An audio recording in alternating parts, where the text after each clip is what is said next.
mga kababayan, talakayin po natin itong mga talagang mga pagpasok itong nasabing 20 Congress na yun, lower at upper Congress. Makikita natin, ako naman sinusuportahan, nagpapasalamat po ako sa akin at yung mga taong bayan na gising sa katotohanan. Huwag po kayong magagalit at ang inyong lingkod ay hindi nakikinabang dito sa aking pinapahayag. Itong ating kasalukuyan, Speaker of the House na si Martin Romualdez. Hindi ko po ito kilala, hindi ako kilala nito, kilala ko siya ang kanyang pagkatao sa taga-region 8 ako, region 8 ako. Region 8 siya ang kanyang pamilya at alam ko sa taga-region 8 ito.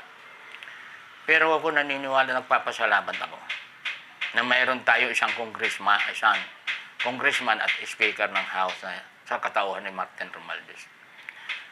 Itong kanyang mga programa ay sinakatuparan nung siya ay nasa diyan siya ay na 9 Congress.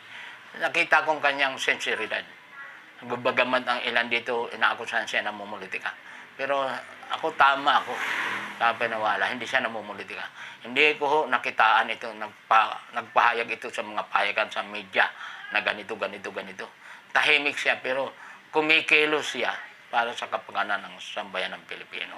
Mapaglingkuran ng mga congressman ang bawat nasasakupan nila na maipaabot ang mga programa ng sambayan Pilipino, ang programa ng pamahalaan sa pamagitan ng mga congressman kung ano man sila distrito, ano man sila party list man sila, ano man district office sila ng kanyang distrito.